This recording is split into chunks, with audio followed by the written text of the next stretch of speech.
Welcome, everyone, to the Ready for the Draft podcast. I'm your host, Gregg Schutze. This is episode 29 of the 2021 podcast series, taking a look at the draft-eligible prospects and getting you ready for the NFL draft set to begin April 29th. Hard to believe we're now less than 3 weeks away until the draft kicks off in Cleveland, Ohio. We're actually going to have prospects available and ready and there, hear their names called, actually be able to walk out and get to meet Roger Goodell in person.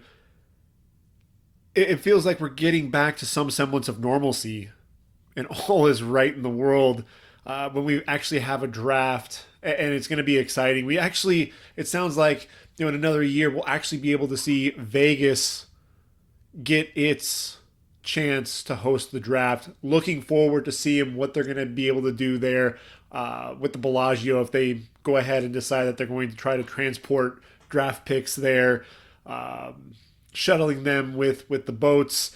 I'm really looking forward to seeing what can happen there in next year's draft. But let's not get ahead of ourselves. We're looking at the 2021 draft, and again, I keep trying to put together my mock draft and really showcase the very next mock draft of mine.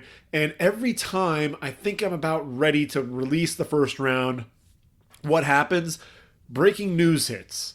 And it seems like it just happens every time I turn around, every time I'm trying to release my mock draft. And then next thing you know, what happens? We get the trade of Sam Darnold. That's the latest one. Sam Darnold going to Carolina. Jets end up giving up 3 picks to Carolina. One, I believe, was a 6th round pick in the 2021 draft. And then a 2 additional picks, including a 2nd rounder in 2022. I believe the Jets now have 7 picks in the first 2 rounds over the next 2 drafts. So again, Joe Douglas building some draft capital, and they can really do a lot with this organization. They don't really want to follow the same track record as their predecessors and really making that mistake. They never really gave Sam Darnold much of a chance. Now you got Zach Wilson is likely going to be the quarterback that they're bringing in. You need to continue to build around your quarterback. Continue to get offensive weapons. And they've done that already. You figure you have Jamison Crowder, who's going to be your slot receiver. And you also have Denzel Mims, who's been an up-and-coming rookie, showed some promise towards the end of the season. Then you get Corey Davis. Corey Davis comes in, and what does Corey Davis do?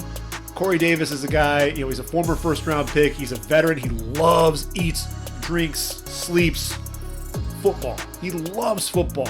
So you get a guy in there. I think he'll be a nice mentor as well for Zach Wilson there. He's a pro's pro there at the receiver position. But you need to get a tight end.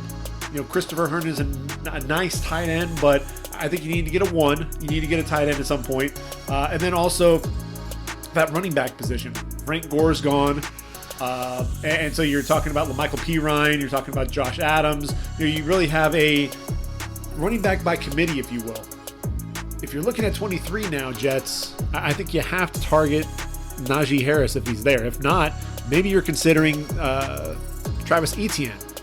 Might be a little bit of a reach to go after Etienne at 23, but you need to build around Zach Wilson. So conceivably what you could have is Wilson at 2, Najee Harris at 23, and then with that first pick in the 2nd round, you could go pass rusher. You could get a guy like Joseph Ossai, possibly Carlos Boogie Basham, even Ronnie Perkins, because you have to overhaul that defense with Robert Saleh.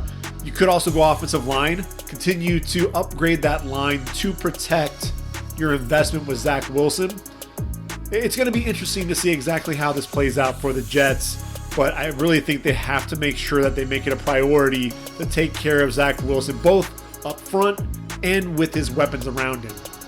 So what does that do for Carolina? Carolina gets Sam Darnold. Sam Darnold already has better weapons than he did when he was with the Jets.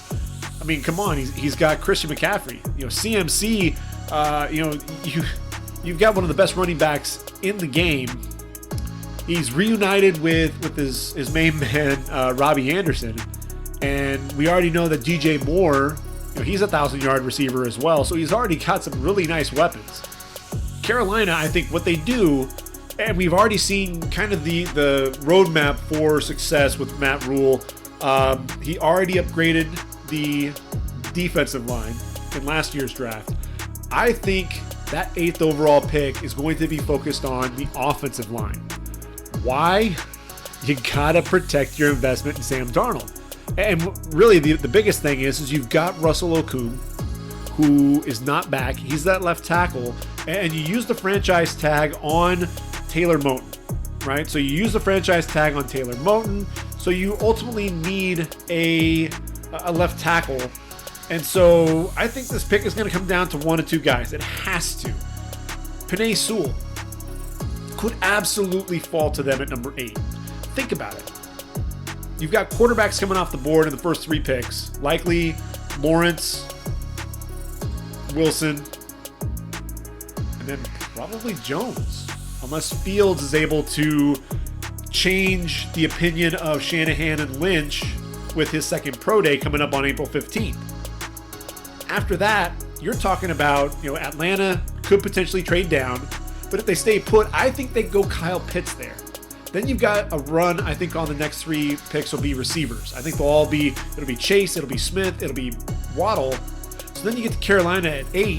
Who's still sitting there on the board? Penei Sewell. You take Penei Sewell, you get him as your left tackle, and you let things go. I mean, here, conceivably, what you could also have is, you've got Cam Irving on the line. Cam Irving can really play just about anywhere on that line. So you think about it, Irving can play left tackle, and you kick Sewell inside to guard. Penei Sewell, you look at his body type, he reminds me a lot of Brandon Sheriff, a guy who was a tackle at Iowa and now is an all-pro guard. So I think that could definitely happen there if they are comfortable with Cam Irving at left tackle. They also have Greg Little there as well. But this offensive line, they brought in Pat Elflein. They've got Matt Paradis at center, Moton at right tackle. You're really starting to mold this offensive line, and it's going to be really interesting to see what happens. Now, say Penei Sewell goes off the board, whether it's the Falcons, whether it's the Bengals, he's going to end up, there's a good chance he ends up getting taken in the first 5 picks. It is conceivable. At one point, he was talked about as one of the top 2 or 3 prospects in this draft. What has he done since then? And that's the thing that blows my mind is suddenly Penei Sewell is not that good of a prospect. Well, what changed? Nothing really changed. I mean, especially you don't have any other game film, so you watch the game film again, and now all of a sudden you have a different opinion of the guy? I don't know. I mean, it just seems like people are looking to try to fit their narratives and try to watch some of the film and, hey, he stumbled over his feet here and fell down. He didn't give up a sack as a sophomore and only gave up 1 as a freshman. I mean, as far as the footwork is concerned, it looked pretty clean for the most part. You can find, some sloppy reps out of just about every prospect. But if he's off the board, man, I'm looking at Rashawn Slater. Look, Slater can play left tackle. He can play left guard. Really, he has 5 position versatility, so he's going to end up being that guy as well. So I think one of those 2 guys should be the pick there for Carolina. Here is the one curveball. What if Kyle Pitts is on the board at 8? If I'm Carolina, I'm running to the podium as quickly as I can. I take Kyle Pitts right there. Why? I'm looking at that second round. And in the second round, if I'm Carolina, at that point, I get my offensive tackle. I'm getting Dylan Radins. I'm getting Samuel Cosmi. Liam Eichenberg may fall. They're going to be guys to be had in round number 2 if you end up taking Kyle Pitts. I think Kyle Pitts, you need that tight end. Ian Thomas has kind of been a disappointment. They brought in Dan Arnold, who's really penciled in right now, potentially as a starter. Our lads right now actually has Dan Arnold listed as the starter there at tight end. So it's interesting. It'll be interesting to see exactly how this all plays out. But look, if Kyle Pitts comes off the board in the top 5 picks, which I'm expecting him to either go to Atlanta, or if he's sitting there on the board at 5, I think Cincy could pull the trigger as well. He's not going to be there at 8. I think that pick will be Penei Sewell. So that kind of changes things up, shifts things around just a little bit up front. And then, there are going to be some players that are going to slide. You're going to see, I think there'll be quite a few receivers taken. And you'll probably see some edge rushers that may slip into round 2 that have first round ability. Why am I talking about edge rushers? Well, today we're actually going to talk about the defensive end position. A lot of these guys obviously are edge rushers because they're defensive ends. I'm dividing it up between the defensive ends and the outside linebackers. Guys like Kwity Rousseau, I'm actually looking at him as more of an outside linebacker. He's an undersized defensive end, so really I need to move him outside. The rest of the defensive ends, that's really who we're going to be talking about here. So the defensive end position, when we look at the draft, over the last 5 years, what's crazy is it really fluctuates. In 2016, you only had 19 defensive ends taken. And then 2017, 2018, it started building 21, 22. And then 2019, we had just 18 defensive ends taken. And that was the draft where we had Nick Bosa, Cleveland Ferrell, Rashawn Gary, Montez Sweat, and LJ Collier all taken in round number 1. And then the draft class after that, what's crazy, Max Crosby was a steal for the Raiders at 4. He's outplaying the guy that was taken number 4 overall. And you look at the some of the names that are on there, guys that you're just waiting to see if they're going to really break out. Jalen Ferguson is a guy that comes to mind, a guy that was just a sack artist there for Louisiana Tech. Is he going to be a guy that's going to pan out there for the Raiders? The Ravens. Charles Omenihu, I'm looking at him with the Texans. Is he going to elevate his game to the next level? So not a really strong draft class overall there. So then you look at 2020, and they had 24 defensive ends taken. That's the most since 2014 when we had 24 as well. Jadeveon Clowney, D. Ford, DeMarcus Lawrence, Stephon Tuitt, all taken in 2014. And obviously, we know last year we had a generational talent, if you will, in Chase Young, the defensive rookie of the year, a guy that really showed up as advertised. Some other guys that are really, exciting. Yetur Gross-Matos, I think is gonna pan out there for the Panthers. As you look at it. I think if Terrell Lewis can stay healthy there for the Rams, he could be an interesting pick. Alex Highsmith for the Steelers, man. He's a guy that I'm really looking forward to see play with TJ Watt this year. I think he has a chance to start. I thought DJ Wonnum in the 4th round. He's the guy for the Vikings that's stepping up and playing well. Alton Robinson fell to number 5. Or to round 5, and he's actually been able to get after the quarterback a little bit himself as well. So there are some guys to get excited about. It'll be interesting to see exactly how everything plays out. But this was a draft, or last year was a draft where you had 10 players come off the board on day 2, and then another 8 come off the board in rounds 4 and 5. So, it's one of those things. You look at the draft class, and maybe, you didn't have a ton of guys come off the board in round 1, just 2, Chase Young and K'Lavon Chaisson. That's it. But you had the depth of the group really on day 2, and I think that's where a lot of the depth is going to be with this draft class. Now, you don't have the premier star at the top of the draft like you have with Chase Young, but I think there's going to be a lot of talent to be had, and I really want to dive in and take a look at some of these guys. I think we have a chance to have another, between 20 and 24 edge rushers, or I should say defensive ends, taken in the draft. And my number 1 is Kwity Paye out of Michigan. He's 6'4", 270 pounds. I mean, come on. This is a guy who shows up at the combine, or really his pro day. I guess he qualified for the combine, for a quote-unquote combine, but really it's his pro day. And he ran a hand time 4.52, which is just sick for a guy his size. And then reps out 36 reps in the bench press, only confirms just how strong this guy is. And you watch him on film, and this is a guy he's so heavy-handed, very powerful at the point of attack with those hands. Pop for days, very violent with those hands, and drives his man back into the backfield. But here's the thing, he has tremendous bend as well. He has that legendary 3-cone drill that went viral, and he's a guy that is very interesting. Yes, he'll dip that inside shoulder, gain leverage, as he turns the corner, but he's also a guy, not only can he line up at the wide, the wide 9 technique, but they can also even line him up inside at defensive tackle at the 3 technique, and he's still able to get home because of the speed and the ability to generate that speed to power, and he's a tremendously powerful guy, on the inside as well. So a lot of people are going to point to, Kwity Paye, just 2 sacks this year and 11.5 in his career, 23.5 tackles for loss. Is this a guy that's really going to be able to get home at the next level? Please, come on now. When you look at this guy, 25 pressures in just 4 games, because he battled some injuries in 2020, so we only got to play in 4 games. And remember, the Big Ten only got to play in 6 games as it is. So according to Sports Info Solutions, he generated a pressure rate of 23%. So 23% of the time, he's actually getting pressures. I mean, this is a guy who's going to be in your quarterback's face. And,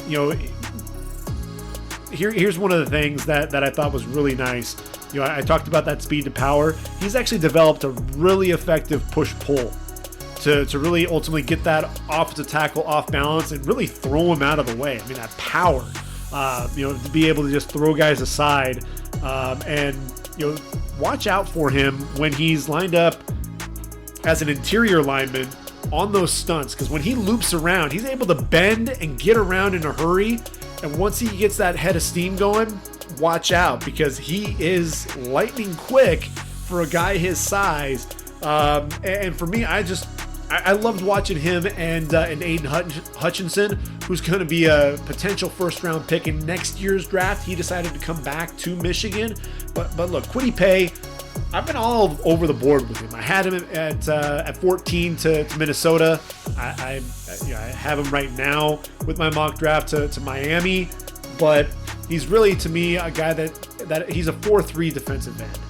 Let's not make any mistake about it. And the more I think about it with Dallas, Tyrone Crawford announced his retirement from the game, and honestly, what they need to do is get that offensive line or that defensive line shored up. Because right now, when you look at it, you have DeMarcus Lawrence and then everybody else. You got Carlos Watkins, Dorrance Armstrong, Bradley Anai, Brent Urban. Guys who are nice role players, but they're not guys that are going to sit there and get you excited to the point to where you're like, all right, they've got a dominant defensive line. They're nice role players, but you need to get another alpha up front that's going to be able to put pressure on that quarterback on a consistent basis. So what did Dallas do that ultimately helped that running game on offense? They loaded up on the offensive line. On that offensive line. You had Tyron Smith, Lyle Collins, Zach Martin, now with Tyler Biadasz taking over for Tyler Frederick up front, Connor Williams as well. You go and you take care of that defensive line. You've got Neville Gallimore, Tristan Hill on the inside, along with Antoine Woods. You'll probably look for a defensive tackle at some point as well. You've got some of those other guys that I mentioned, the nice role players at defensive end, but you get Kwity Paye, you get DeMarcus Lawrence, and I think that's really going to help the linebackers behind them. If they're going to be taking up and absorbing a lot of the blockers, then that's going to allow Jaelan Smith, Leighton Vander Esch to make some plays. It'll make things interesting. As long as Jaelan Smith and Leighton Vander Esch can stay healthy and can make some plays on the football, then I think that definitely improves that defense quite a bit. So to me, I think that's going to ultimately be where I have Kwity Paye coming off the board. So when my mock draft does get released, and I'm hoping to have that done here in the next few days, you'll see Kwity Paye number 10 to Dallas. My number 2 guy, and look, I've been back and forth with this one as well, but my number 2 guy, coming off the board at least, is Jaelan Phillips out of Miami, and he's 6'5", 266, ran a 4.56 40 at the combine, absolutely ridiculous. And I keep saying combine, it's his pro day. 36-inch vertical leap at 6'5", and 260 pounds. I mean, a guy that just definitely moves very, very well. What's interesting about Jaelan Phillips, he was the former number 1 overall recruit at UCLA. Battled some concussions, battled a wrist injury, and ultimately thought that he was going to be retiring from the game, retiring from football. And rather than do that, he transfers from Westwood out to the U and had a tremendous year. When I look at Jaelan Phillips, that change of scenery was really what he was looking for. Stayed healthy, solidified his status as a top edge rusher. And what I like about him is he's one of the more complete edge rushers. He and Kwity Paye both, because they have that athleticism that I talked about, but he has the power in his hands, and he has a variety of pass rush moves. He can beat you with the bull rush, get underneath your pad level, drive you back. That converting that speed to power is everything. And you see the explosiveness out of him. The handwork is exceptional. Slaps the offensive tackle's hands aside, right off the snap, and then works to turn the corner in a hurry. This is a guy that loves to attack the inside. You're going to see him run stunts and come looping around, equally disruptive, coming in on the inside. And those hands, again, he'll get into the body of the guard, drives him backwards, disengages, and then gets to the quarterback. He's a guy, 15 and a half tackles for loss, 8.5 sacks in his only season with the Hurricanes. And, the only thing that really bothered me, if you got to watch that UNC game, the Tar Heel running back duo of Javonte Williams and Michael Carter, combined for over 400 yards on the ground, and I think 5 or 6 touchdowns. They repeatedly got the corner because Jaelan Phillips was overly aggressive and kept trying to shoot inside. And ultimately, he lost contain. And what were they doing? They were basically just running right outside and just taking off because there was nobody to the outside. He kept losing contain. There wasn't a linebacker out there, and they run for days. So I think that's one of the things. He needs to be a little bit more disciplined and set a hard edge against the run. But man, the future is definitely bright for Jaelan Phillips. And I said that he's my number 2 guy coming off the board. I lied about that. Jaelan Phillips, I think, should be coming off the board, 26 overall to the Browns. He could come off the board a lot quicker than that. But when I look at things, at least right now, and I talked about Kwity Paye going number 10 overall, I may have to shuffle some things around. So Jaelan Phillips, there's a good chance he could end up going to Miami at number 18, which will put him ahead of Gregory Rousseau, who's my number 3. So I had him penciled in there with Cleveland. I think Cleveland needs to get a running mate for Myles Garrett. So there's a good chance if he's there on the board, that's where Jaelan Phillips goes. But look, he's 6'5", 260, ran a 4.5, 640. He's a guy that, has that athleticism. I think that Miami will be a great fit for him, coming off the edge. And, at 6'5", again, 6'5", 260, when you think about that, if you are a Miami Dolphin fan, there should be one name that absolutely comes to mind when you think about that type of size, right? I mean, it should at least. That's talking Jason Taylor size. 6'6", 244. What was Jason Taylor? Coming out of Akron. This is a guy, to me, you're looking for another one of those guys. You're looking for another athlete like this. A guy that could be a defensive end, an outside linebacker. I think Jaelan Phillips is going to be that guy. I could see Miami. They need another edge rusher. And Henry Van Ginkel can't do it all alone. So I think you get that edge rusher, and then Miami targets possibly a running back there in round 2. So after that, I mentioned Gregory Rousseau, and yes, I think he's going to be the number 3 defensive end coming off the board. Now that I've made that change with Jaelan Phillips, but Gregory Rousseau, he's 6'7", 265. In high school, he was 6'6", 222 pounds. He played defensive end, safety, and was a receiver in high school. After redshirting, put on 40 pounds. And suddenly just became a force coming off the edge. Uses that incredible length to his advantage, coming off the edge. And what's scary, it's an 83-inch wingspan, and ran a 4.68 40. Not as explosive as I thought he was going to be, though. Only a 30-inch vertical leap. With those long arms, still put up 225, 21 pounds, which is impressive. When you think about having that long wingspan and moving all of that weight. That is a pretty impressive bench press overall. Rousseau, look, for as raw as he is, still managed 15 and a half sacks. That's what's insane. And when you watch this film and you talk about him, gets those hands into the body of the offensive tackle in a hurry, drives the man back, gets him off balance, able to disengage and then chase down the ball carrier. Has that nose for the football. Gets those hands, like I said, inside. You'll see that rip move, fluidity with those hips to bend, turn the corner in a hurry. You see some of that athleticism, when he was playing receiver. And look, Miami loved to line him up all over the field to create mismatches. Just, much like Kwity Paye, you saw him line up a lot of times at defensive tackle. Not only use that quickness coming off the ball to beat the interior lineman, also using that length to generate the speed to power as well from the interior, getting an effective bull rush on the inside. That relative inexperience, I think that will give some teams pause because there really isn't a whole huge body of work to see if he's fully grasped all the nuances of the position. He sat out 2020, so we really have to rely on the 2019 film and hope that, he has progressed as a player.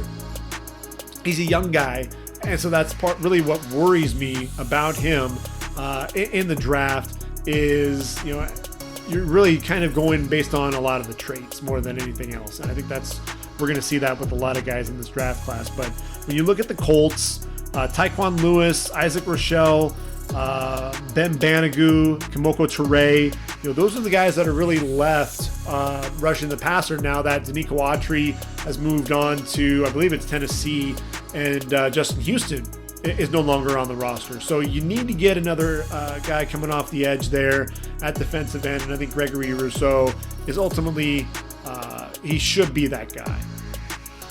So when we look at the defensive ends, I've only mentioned 3 to this point. And what's crazy is I think those will be the only 3 taken. There's a good chance that KC ends up going with a guy like Joseph Ossai here to partner up with Frank Clark. It just depends on what happens with their offensive tackles. They let both Eric Fisher and Mitchell Schwartz go. So what are you going to do at tackle? You're going to need to draft a tackle at some point, potentially 2 in the draft. So if Ossai or Basham, they're both probably going to be on the board, I would take either one of them. I really would.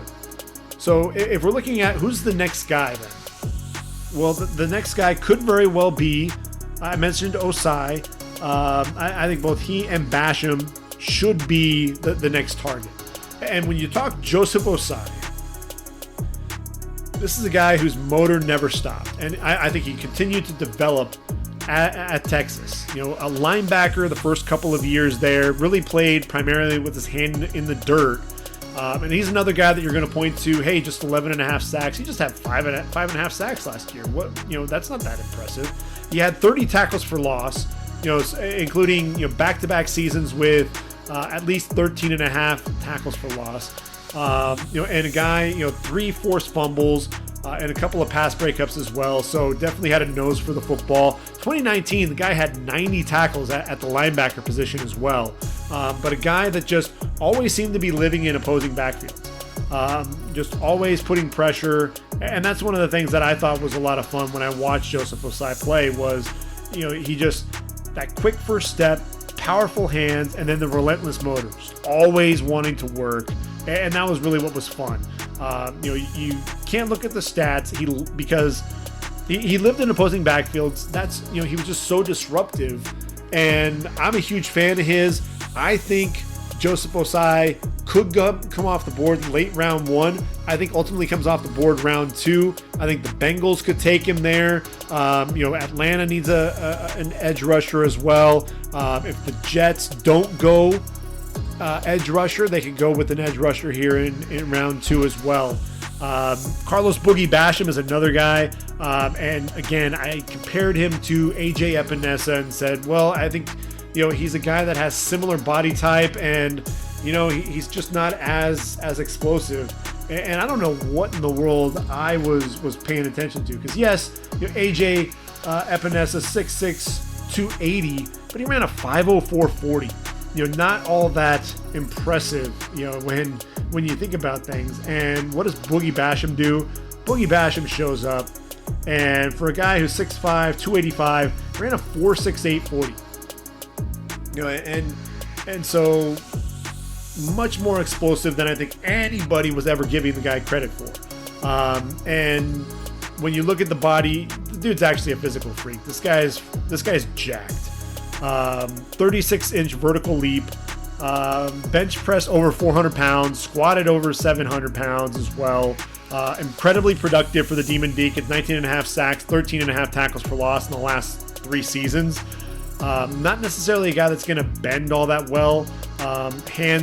Uses the hands really well. And then once you allow him to flatten out and come to, get to the quarterback, he's coming at you. And he's another guy with a nonstop motor. That's the thing that I love about this draft class. So many guys with a nonstop motor. They're always going to be coming after you. And it's a lot of fun to watch these guys. The next guy that I have to talk about is Ronnie Perkins out of Oklahoma.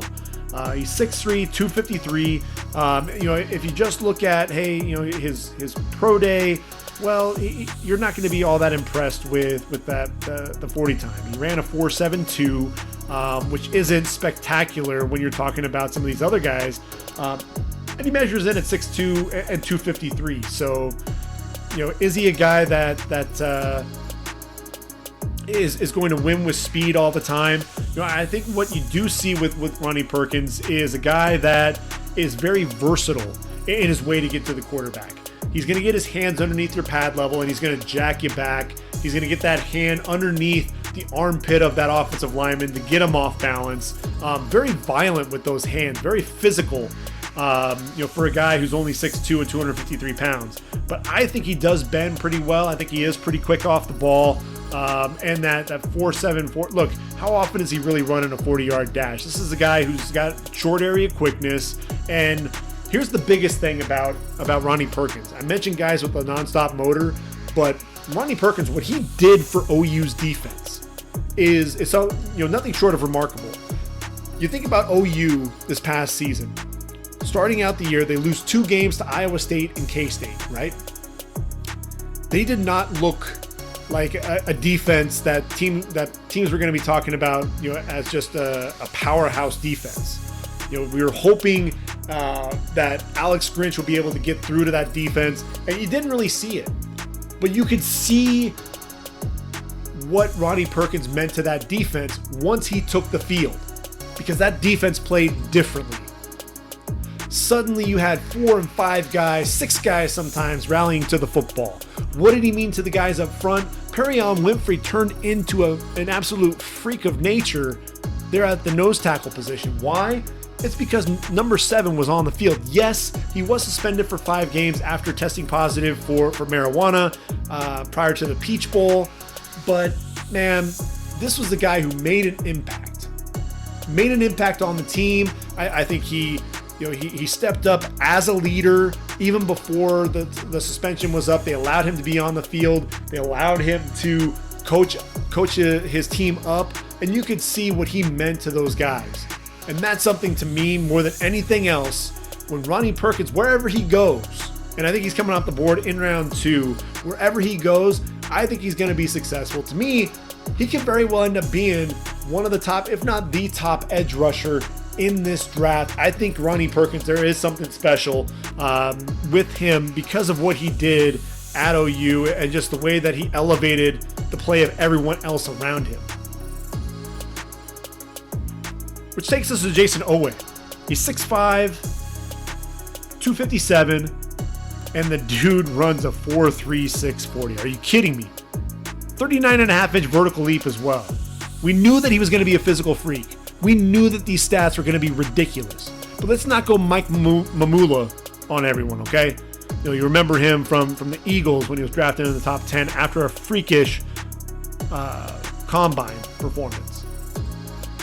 Jayson Oweh in 3 seasons there at Penn State, 7 sacks, 13.5 tackles for loss. 0 sacks in 2020. 0. Never got home. And it's one of those things to where you're talking about premier edge rushers, and we're hearing people talk about him in the first round. You're taking a physical freak, a guy that has all the potential in the world, but the production. And I know you could say, well, you can't just look at the stats. You have to look at potential a lot of times. And look, if you've got 0 sacks, you're an edge rusher. You're a guy that's supposed to be getting after the quarterback on a consistent basis. Chase Young did not get drafted number 2 overall because he had 0 sacks. Jayson Oweh is a tremendous athlete who's playing football. He's not a great football player who happens to be a great athlete as well. And I think that's one of the things. He's going to take time. And for me, I'm not taking him in round 1. I think he's a round 2 guy, and you develop this guy, and you may have something, but it's going to take time. I think it's going to take time. Now, a guy who needs no introduction, a guy who sat out 2020, but a guy who I think has a chance to be a first rounder, and that's Joe Tryon out of Washington. 6'5", 262. Actually showed up at his combine at his pro day. He actually measured in at 6'4", 251, and then he turns around and runs a 4.5 40. 4.5. That's moving for a guy his size. And coming off the edge, we already knew about the power with this guy. He's someone who would bend the edge, and look, the ankle flexion, his hip flexibility, he played with excellent leverage, getting low, but then he would fire into those offensive linemen, drive them back, use those hands really well to rip through as he's coming off the edge and get to the quarterback. Had 12.5 tackles for loss, 8 sacks. We always knew about the power, but now we know that he has the speed as well. Now look, he's far from a finished product too. He's the guy that can't set the edge to save his life. He's the guy that's overly aggressive, getting into the backfield, and I don't think that he plays the run all that well just yet. He's a guy, I think he can get there. We know that he's strong. We know that he's an athlete. We just need him to set the edge a little bit better against the run. And, he's a guy, he's going to be that either late 1 or early 2. Patrick Jones II out of Pittsburgh. He's 6'5", 260 pounds, a guy that was tremendously productive for the Panthers. 32 tackles for loss, 21.5 sacks, 8.5 to 9 sacks in each of the last 2 seasons. A guy who has a nose for the football, 4 pass breakups, 5 forced fumbles in his career as well. And the thing with Patrick Jones that I thought was really interesting, something that I thought was telling of this guy's competitive nature, shows up at the Senior Bowl, and Pro Football Focus noted that his 17% win rate in the one-on-ones was the lowest among the edge rushers. Game Time shows up, we got a different Jones II. Dude was an absolute menace. 2 sacks, 4 quarterback pressures, in the backfield non-stop. He shows that he can beat the tackles off the edge with speed, offers a nice ripper and arm over, can beat the offensive tackle that's oversetting with an inside move to the quarterback as well. Nice array of pass rush moves there. To me, Patrick Jones is either a late 2 or early 3, and a guy who I think has the athleticism to potentially be an outside linebacker as well. So that offers up a little bit of versatility for him, which I think is only going to bode well for his future. Rashad Weaver, his running mate there at Pittsburgh. He's 6'5", 270. For some reason, it just feels like the Raiders would be a great fit for him. This is a guy who I think compared nicely with Max Crosby. He paired well with Patrick Jones II. I think he put him with Crosby and let him go to town coming off the edge. He registered 9.5 sacks in his first 2 seasons with the Panthers. Then he goes down to an ACL tear. Shows back up in 2020, 7.5 sacks, 14 tackles for loss. He's not overly bendy, but I think he does have a good burst coming off the ball, uses his hands and length to clear the edge against the offensive tackle. But I think he's not a one-trick pony either. Sets a strong edge against the run, reads the play really well, reacts, and does a good job chasing the ball carrier down from behind as well. I look at Rashad Weaver. I think he's going to be a 3rd-round pick, but a guy for me, that injury, he definitely showed that he's fully back and healed from that injury. So he's a guy that 3rd round feels about right. Now, a guy who really hurt himself in January, just a significant injury, was Dayo Odeyingbo out of Vanderbilt. He was 6'6", 276. This is a guy, 26.5 tackles for loss, a guy that just knows how to make plays behind the line of scrimmage, shows a little bit of ability to get after the quarterback with 8 sacks, a guy who I think is scheme versatile. He can be a A 5 technique and a 34 defense, can also put his hand in the dirt as a 4-3 defensive end. But he tears his Achilles in January. So what does that do to his draft stock? This is a guy who had a chance to be a day 2 pick. I think he falls to day 3. But look, I look at the Tennessee Titans and I use the formula there with Jeffrey Simmons, a guy that they knew likely wasn't going to play much, if at all, his rookie season. And they still took him in the first round. It's like Caleb Farley with his back. If the back checks out, he's going round 1. If it doesn't, then he ends up being like Jaelan Smith and Myles Jack, guys that fall in, out of the first round and into round number 2. So it's going to be interesting to see what happens with Odangbo, especially with where he's at on the Achilles injury. That's something I've experienced myself. So it's something to where I would be surprised if he's back in time for week 1 of the season. Maybe as we get into November, December, he might be able to see the field, but man, it's a tricky injury. 4th, 5th round, I think feels about right for him. Peyton Turner's an interesting guy out of Houston. He's 6'6", 270, long arms. A guy that just, he found a way to get to the quarterback, only played in 5 games, but had 5 sacks and 10.5 tackles for loss during that time. Had a disappointing 40 time. I had it in the 4.9s.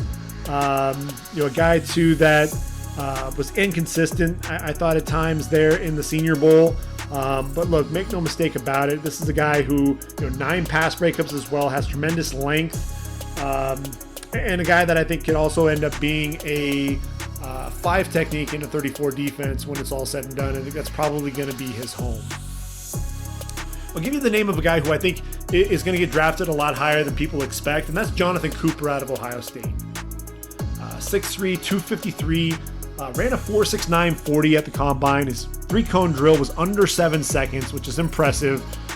Just 10 sacks and 15 tackles for loss in his career. But this is a guy, that's battled injuries. When you look at it, he missed time in virtually every season. And so that's really what's going to hurt him. It's going to bring his draft stock down a little bit. But a guy that I think when he's healthy, this is a guy that has some of that versatility. He can be either a 43 defensive end, put his hand in the dirt, but he can also be that outside linebacker in a 34 defense. When you're running a 4.69 40 at 6'3", 253, you could potentially be that outside linebacker. Put up 225, 28 times as well.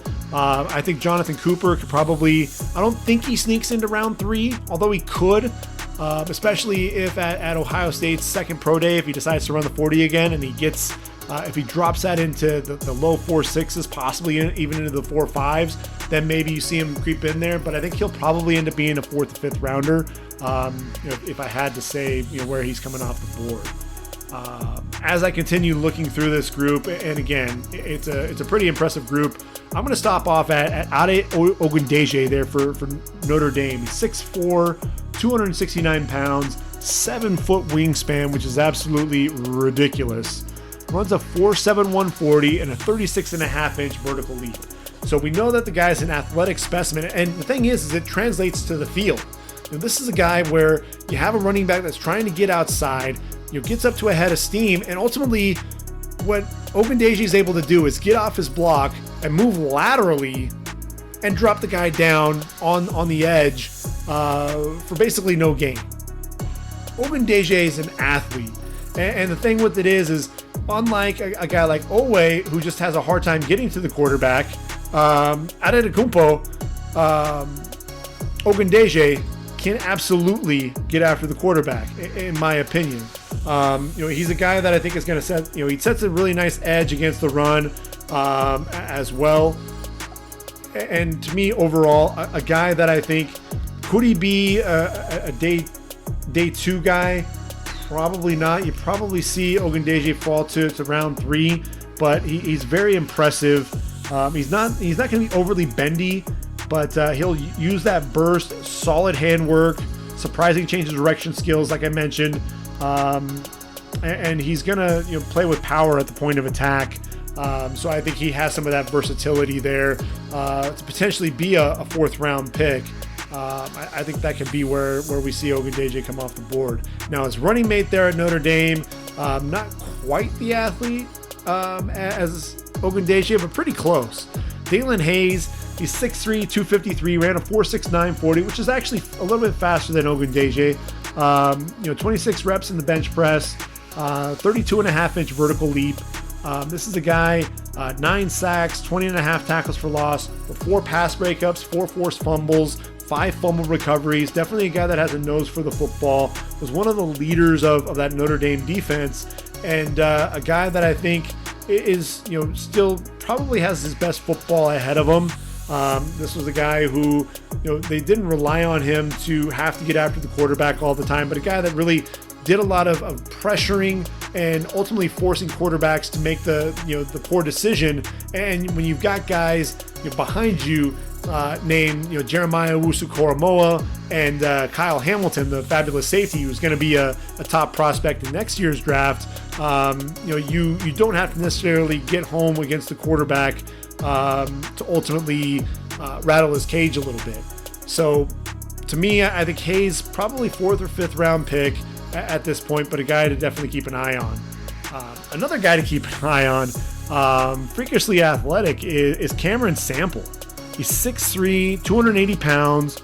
I think he actually measured in a little bit lighter than that, but ends up running, they said it was a 4.59 40, a 37-inch vertical leap, 23 reps at 225 in the bench press.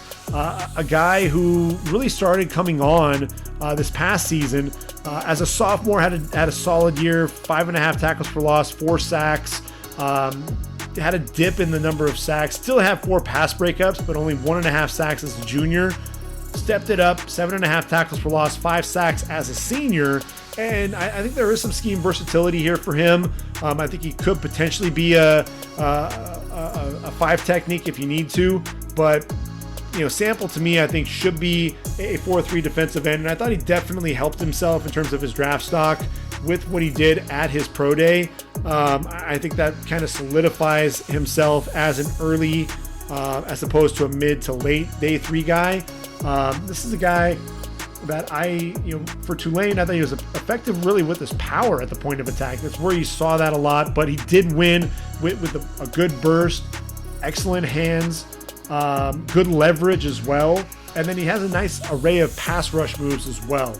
So a guy that at the Senior Bowl played really well, actually racked up 7 tackles, a half a sack, a half a tackle for loss, earned him Defensive Player of the Game honors. So this is a guy that was a Group of 5 guy at Tulane who really has started to elevate his stock, and people are starting to talk about him.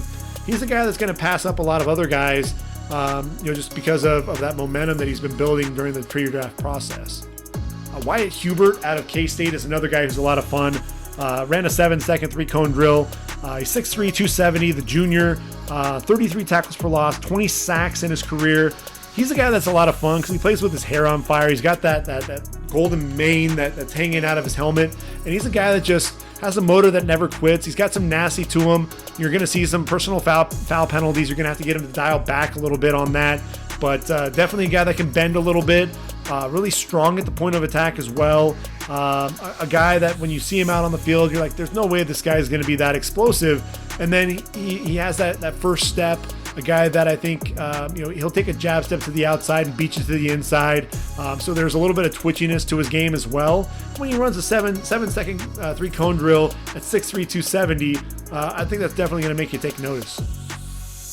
Jaquan Bailey out of Iowa State is going to be a guy that I think will be a mid to late day 3 guy. He's 6'2", 261, ran a 4.7 240, only 19 reps at 225 in the bench press. But a guy who's one of Iowa State's top pass rushers and was setting records there with 44 tackles for loss, 25 sacks. This is a guy who, after 3 games, ended up getting a season-ending ACL injury there in 2019.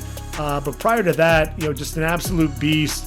2 straight seasons with double-digit tackles for loss, and a guy that just continues to rack up sacks. Shows up in 2020, and I thought that he looked like he a little bit of a step slower than he was in 2018. Still managed 13 tackles for loss and 7 sacks. Another guy with relentless motor. I just thought that he got blocked a lot more. It felt like he couldn't always disengage, allowed a lot of those offensive linemen to get their hands into his body.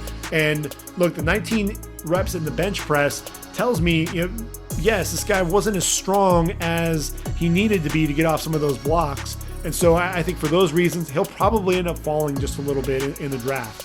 But a guy who I think is definitely impressive is Victor Dimukeje there out of Duke. He's 6'2", 265, 80-plus inch wingspan, which again is ridiculous. 28 reps at 225, 34-inch vertical leap, ran a 4.7940. A guy who, look, everyone talked about Chris Rumpf, but I think Victor is probably a better pro prospect when it's all said and done. You look at 32 tackles for loss, 21 and a half sacks, 4 forced fumbles, 3 pass breakups in his career. A guy who is a no nonsense edge rusher. He's physical at the point of attack, pretty athletic. A guy that I think can bend a little bit, but look, he's 6'1", 262, so really a stockier guy. Wins with leverage. So he'll be an interesting guy to keep an eye on in mid-day 3 range. Another guy that's interesting, we're actually going to talk about 2 Florida State Seminoles. First one's going to be Janarius Robinson, a guy who I think has played his way into 4th round consideration. He's 6'5", 260, and 20 and a half tackles for loss, 8 sacks. Not all that impressive when you look at that, but a guy who I thought played with a relentless motor, not overly twitchy, not going to be overly explosive, but a guy who is strong at the point of attack, excellent bull rush that you're going to see out of him. But here's the thing, 87-inch wingspan is absolutely ridiculous. And when you think about it too, he ran a 4.7 40, 34-inch vertical leap, 25 reps at the bench press with a freaking 87-inch wingspan. I mean, that's a lot of weight to travel a long way. This is the guy, he's so raw and he's so inconsistent when you watch him play. You'll see him in the open field and man, he's making plays left and right. And then all of a sudden he'll disappear. He'll disappear on you. So I think Janarius Robinson is a guy that he needs to get to the right program, the right franchise that'll be patient with him and allow him to develop. I think if you're able to allow him to develop, he's the guy to keep an eye out for. Another guy there at Florida State, who I thought was pretty interesting was Joshua Kando. They had him at 6'7", 265. He's actually a couple of inches shorter. He's actually 6'5", 261. Ran a 4.63 40 though. This is a guy who I think another, big physical defensive end, not going to be overly explosive, not overly bendy. 16 and a half tackles for loss and 8 sacks. Another guy who I thought was rather raw, but you see some of the skills. I think he's going to be a guy that's going to be a mid to late day 3 pick, but a guy to keep an eye out for because he may be a better pro than he was a collegian. Malcolm Kuntz out of Buffalo. A guy who's 6'4", 249, ran a 4.73 40. I think this is a guy who has the potential to be a 3-4 outside linebacker. 22 and a half tackles for loss and 17 sacks.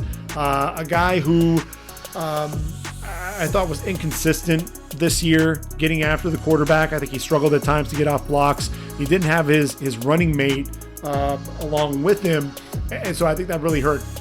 Not having Taylor Riggins opposite him, teams were able to double him up, and he struggled to get off of those blocks. I think because of that, I think he's going to have to play out in space, play that 3-4 outside linebacker position. I think because of that, you'll probably see him come off the board, probably anywhere between the 5th round and the 7th round, probably more like the 6th to 7th though. Taron Jackson out of Coastal Carolina, this dude was a lot of fun to watch.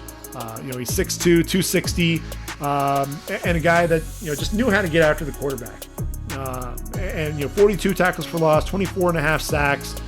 Definitely a guy that knew how to get there and get home. 6 forced fumbles. Definitely a playmaker for the Chanticleers. And he was the guy, he was the bell cow for them, if you will. If you could have a bell cow on defense, he was the guy that really was the tip of the spear, coming off the edge. Wasn't overly explosive. And that's the thing. I think that's what's impressive when you look at his ability to get home. I think that's a lot of technique. I think it's a lot of the hand usage. Because look, he ran a 4.7 40, only 29.5-inch vertical leap, so not the most lower body explosiveness. And I think you do see that at times. If you allow him to to bend and get underneath the offensive tackle, then I think he's in much better shape. But you really need to kind of allow him to get off blocks, get quick off the ball, not allow that offensive tackle to engulf him.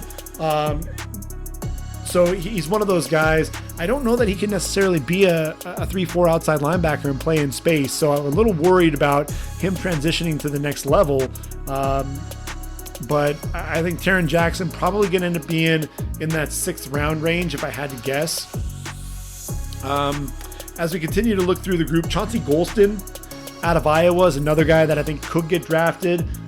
He's another guy that showed up at 6'5", 270. He's actually 6'3", 270. Ran a 4.89 40. Not the twitchiest guy by any means, but he's definitely powerful at the point of attack. 27 tackles for loss. A guy that knew how to make plays in the backfield. Had at least 8.5 tackles for loss in each of the last 3 seasons for the Hawkeyes. 7 pass breakups, so definitely has a nose for the football. 3 interceptions in his career as well. So not the twitchiest guy, but definitely going to be powerful at the point of attack.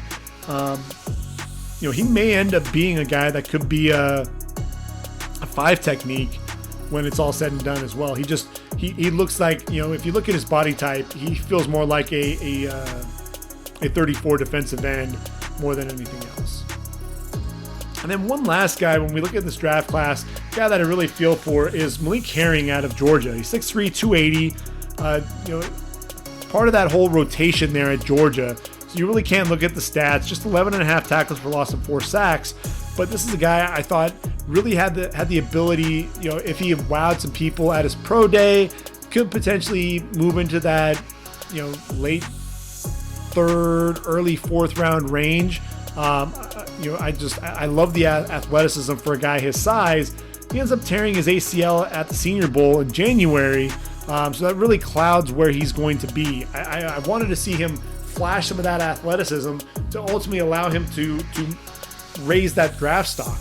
Now with that ACL tear, I'm kind of worried. I'm kind of worried about him. Is he going to be a guy that's still going to come off the board, 6th, 7th round range? You have that ACL tear in January, you pretty much all but have to write that 2021 season off. So that's a little bit concerning for me with him. But look, we've covered over 20 guys, and I think there's a great chance that every single one of these guys could get drafted. And we could be talking about having another draft class with 20 to 24 edge rushers taken, so that's really exciting.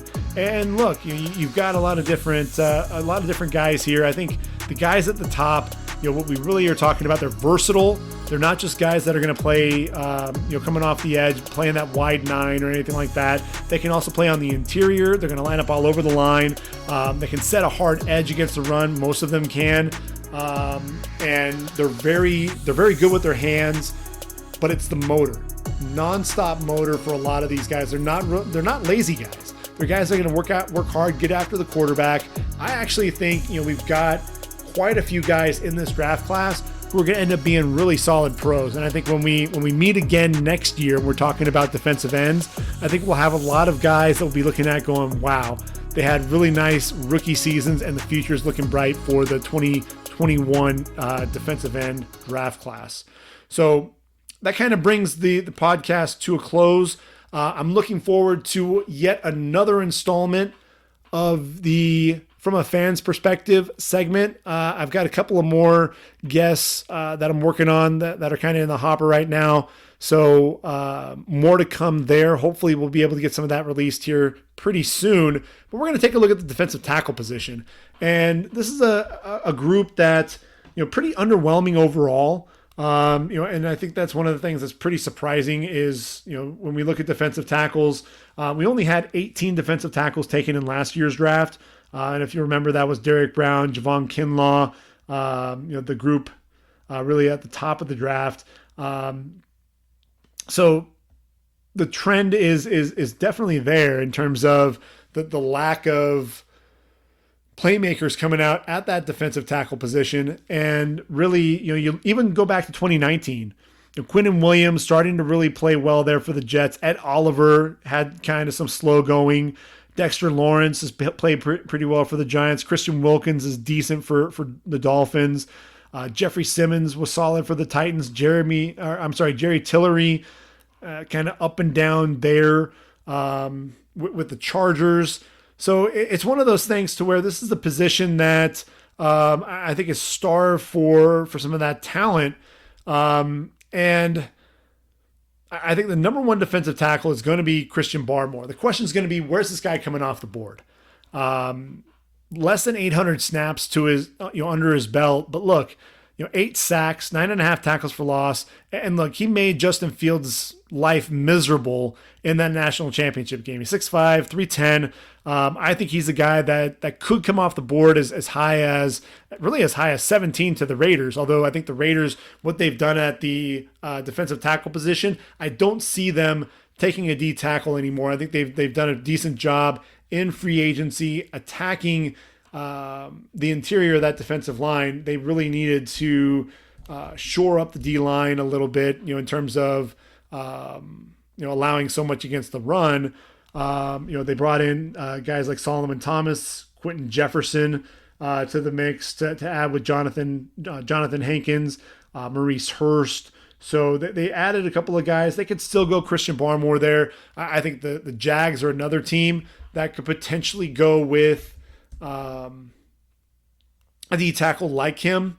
The reason why I'm not as confident with the Jags right now is I think the Jags have actually been able to do a little bit there at D tackle. So it's not just Taven Bryan and Devon Hamilton. They did bring in Malcolm Brown, so that may have tempered things just a little bit. So it'll be interesting to see exactly where Barmore goes. He could be a guy as a luxury pick going to Tampa at 32. They re-signed Ndamukong Suh for one more year, but look, William Golston, he's in the last year of his deal as well. So there's a good chance that if they don't go with a guy like Travis Etienne there at the end of round 1, that Christian Barmore falls to him. But outside of Christian Barmore, we're going to talk about Davion Nixon, one of my favorite players in the draft out of Iowa, and a few other guys. We're, obviously Jay Tufele out of USC, Levi Onwuzurike, the big dude in the middle, Tyler Shelvin. Aleem McNeil is an athletic pass rusher along the interior. And then we'll also have to talk about the mystery of Marvin Wilson. Another guy where the production didn't exactly match the potential. And look, with Wilson, there were times where his motor ran hot and cold. So that's something to where, especially after we talk about the defensive end group with the motors that are running nonstop, Marvin Wilson's, his draft stock's going to fall. Someone could potentially get a steal if he can put it all together. That's a big if, though. So a lot to cover there from the defensive tackle position. I'll be putting that podcast here together in the next few days. So be on the lookout for that. Also be on the lookout for the 5th installment of the From a Fan's Perspective segment as well. So we're going to go ahead and wrap up episode 29 of the Ready for the Draft podcast 2021 edition. I've been your host, Gregg Schutze. Hopefully everyone has enjoyed their week. Enjoy your weekends, everyone. Get ready. The draft is right around the corner. Get excited. I know I am.